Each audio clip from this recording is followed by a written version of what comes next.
Okay, then here for the intro. Again, my apologies. We do have two interpretation channels here, the American Sign Language interpretation channel and the Spanish interpretation channel, which you can access along the bottom of the console there. We have that gray slider bar that can help you customize your view, and we suggest using gallery view as well for the best experience. Our presenters today, Director Scott Bookman, COVID-19 Incident Commander, and Dr. Rachel Herlihy, State Epidemiologist. Dr. Herlihy, we'll get started with you.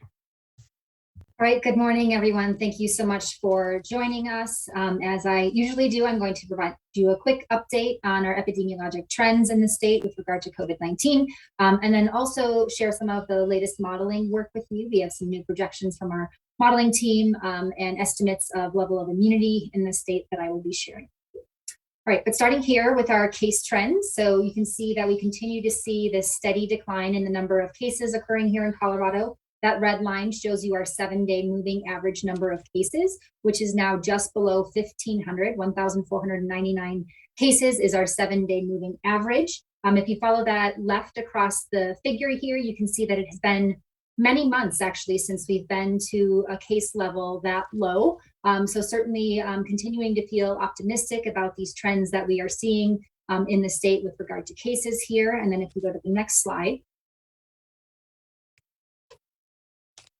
Additional good news, as we look at our percent positivity data, we continue to see a clear drop in percent positivity here. You can see that our 7-day average value right now is just below 7% at 6.88%. Again, a very steady decline in percent positivity, getting us back to levels that were seen in more like the August, September timeframe of last year. Next slide, please. Similar good news when it comes to hospitalization numbers. We continue to see a clear decrease in the number of hospitalizations with COVID-19 in the state right now, down to 641 as of yesterday. And I will show you some modeling data in just a minute that shows us that our modeling team does anticipate these numbers will continue to come down over the next couple of weeks and get us back to some of those summer baseline levels from last year. Next slide, please. All right, moving on to some of our modeling updates. Some of the key takeaways to share with you today. In general, we continue to feel optimistic about the trends that we are seeing. We continue to see infections and hospitalizations go down, and projections anticipate that those declines will continue to occur in the weeks ahead. Modeling team is estimating that 1 in every 69 Coloradans was infectious as of February 13th. Keep in mind that is still a high number, certainly much higher than we want it to be, but we know we are heading in the right direction.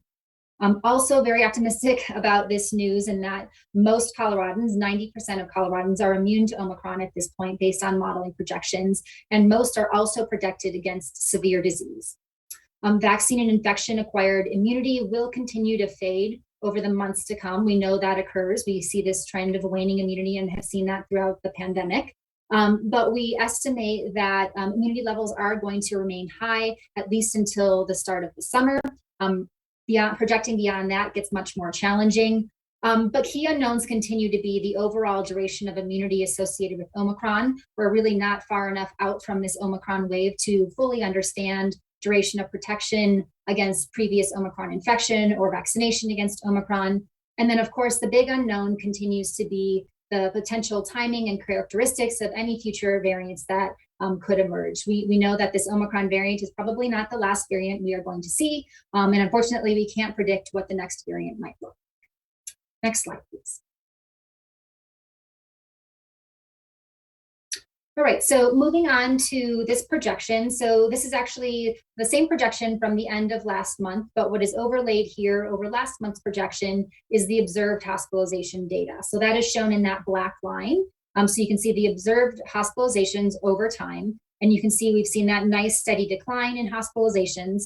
And then each of these colorful lines is showing you different potential scenarios with different changes in transmission control and what the modeling team projected we could potentially see now based on the modeling projections they did in late January.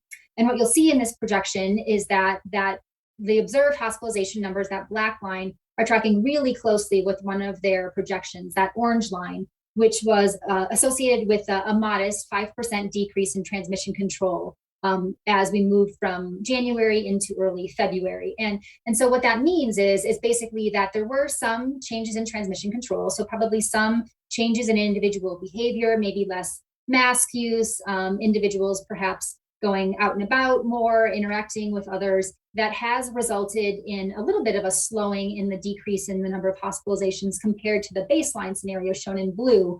But in general, you can see that hospitalizations have obviously steeply decreased. And if you project all the way out to the end of February, you can see that we get to hospitalization numbers here around 250 or even below that, which takes us all the way back to those baseline levels that we saw last summer. So again, we'll continue to see this really steady decline based on these projections and hope to get back to those summer of 2021 levels in really just a couple of weeks. Next slide, please. Moving on to some of the estimations of the level of immunity currently in Colorado. So this figure is showing you the level of immunity against the Omicron variant specifically, and this figure shows you two different lines. One line is showing you immunity versus Omicron infection for all causes. So that would mean immunity developed from prior infection or immunity from vaccine combined. So that's shown in that teal or turquoise line. And then the orange line is showing you immunity versus Omicron infection just from vaccine. And what you see here is that we're at very high levels of immunity in the state right now. If you look at both combined immunity from infection and previous infection plus vaccination, you'll see that we're really right around that 90% mark with the proportion of the Coloradans that are currently immune to Omicron infection. That's obviously great news for us moving forward, meaning that we anticipate, the infection numbers to continue to decline over time. You'll see that you do see these numbers drift down over time. The projections in this figure go out to June, and you'll see that we do see that evidence of waning immunity from these projections, that we will see this slow decrease in the level of immunity over time. But all the way out to June, those immunity levels stay pretty high. Again, this is, of course, impacted by the potential for a new variant that resulted in more immune escape, would change this picture dramatically. But at least for now, these projections suggest that at least until June, if no new variant were to emerge, that we should be in a good place with the level of immunity in the state. Next slide. And then the news is even better if you look at immunity against severe infection. So that last figure was showing you immunity against all infection. This is a particular figure that is showing you immunity against severe infection or hospitalization, you could say. And so again, we see very high levels of immunity, even greater than what we saw in that last figure. So well above 90% of Coloradans, we believe, are immune to severe infection and should be until June, at least, as far out as these projections go. Again, cautioning that a new variant would certainly change the picture here if it had certain characteristics that result in our immune systems not being able to recognize that new variant. Next slide, please. And with that, I'll hand it over to Director Bookman. All right, thank you, Dr. Herlihy, and thanks everybody for joining us this morning. The message of cautious optimism here continues, and on this slide, we see the orange line, which shows us the total number of hospital beds available in the state on that rolling 7-day average. The blue bars show us the total number of COVID hospitalizations each day. We started showing you this slide in the fall of 2021, where for the first time we saw that orange line go below the blue bars, meaning that we actually had less additional hospital beds available than COVID hospitalizations. Today, we show you this slide, and it is the first time since the fall where we actually have more beds available than we do have COVID hospitalization. So today on the rolling 7-day average, there are 872 acute care hospital beds available in the state of Colorado, and there are 641 people hospitalized with COVID in the state of Colorado. And so again, pretty significant increase in our hospital bed capacity as case rates and hospitalizations continue to move down quite dramatically. Next slide. So with that, as of this morning, the state of Colorado has been able to deactivate our crisis standards of care for both staffing and emergency medical services. They were both deactivated effective today. The staffing crisis standards of care were activated in November 9th of 2021, when we really began to see the significant stress on our healthcare system build in the Delta wave and in the subsequent Omicron wave. The emergency medical services crisis standards of care were implemented in early January of 2022, when we saw the significant impact of Omicron on the emergency medical services workforce. But we have reached a point today where those crisis standards of care are no longer necessary. But we do acknowledge that our hospitals have been under an enormous amount of stress, and want to thank, with just incredible gratitude, the work of our first responders and our healthcare providers over the course of this pandemic. We're at a point now where we can deactivate those crisis standards of care and see things return to a more normal state in our hospitals and in our pre-hospital setting. Next slide. And then a quick update on our continuing mask distribution program across the state. This is to provide free, high-quality medical grade masks at community locations across the state. We're up to 437 enrolled locations, and we have at this point distributed more than 4.1 million masks to keep Coloradans safe. And so this program continues for anybody who needs to get one of these free medical grade masks. They can go to our website, figure out where masks are being distributed in their community, and go ahead and pick them up so they have that tool at their disposal. Next slide. Brian, back to you.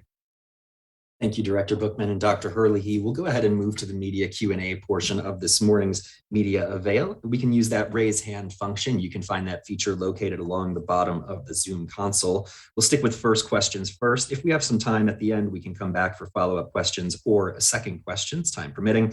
Please state your name and your outlet before asking your question. And if there's anything we're not able to get to today, please email us at media_info@state.co.us, and we'll get back to you as soon as we can. Let's go ahead and start with Alex Rose.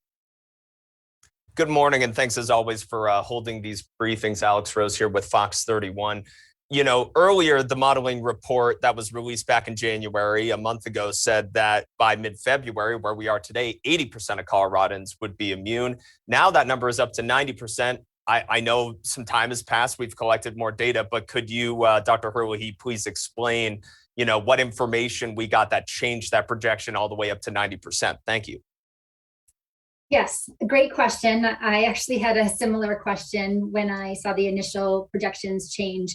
And so there's actually two primary reasons. One would be that the modeling team is constantly updating the model to account for the latest information that's available in the literature about duration of immunity, level of protection, those sorts of things. And so they're constantly changing that. So that's one of the reasons that value changed a little bit. But the other reason is that we also, if you remember in that figure I showed you with the projections, there was the blue line, which was their primary projection. And then there was the line I showed you that we were following, which was the orange line.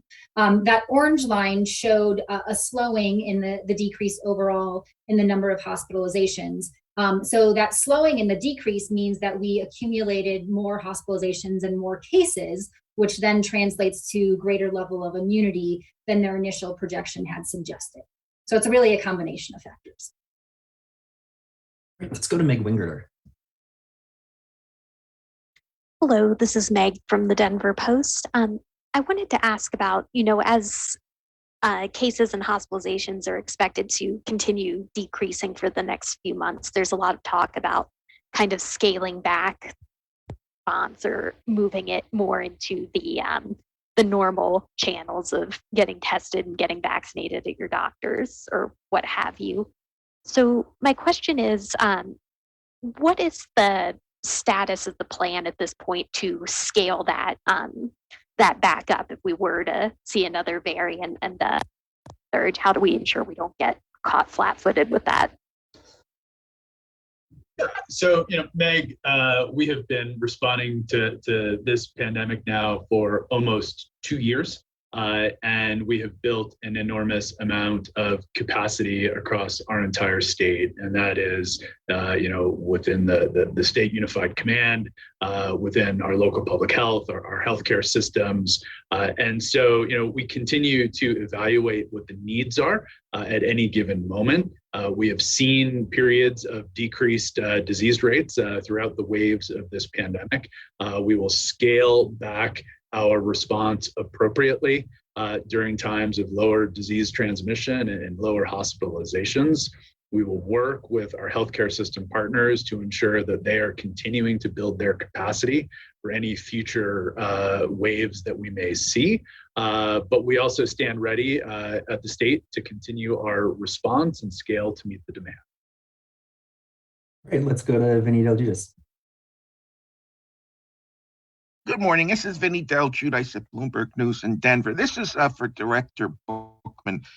You say there are 872 acute care beds available versus 641 COVID patients in hospital. When was the last time something like this happened where you actually had the number of COVID patients lower than available beds? Are we going back to the early stages of the pandemic? Thank you very much. Vinny, we'll need to get you the exact number and the exact date. But if you look at that graph that I showed, you're really looking sometime in mid-fall of 2021 when that orange line crossed that blue line. But our team will follow up with you on the exact date.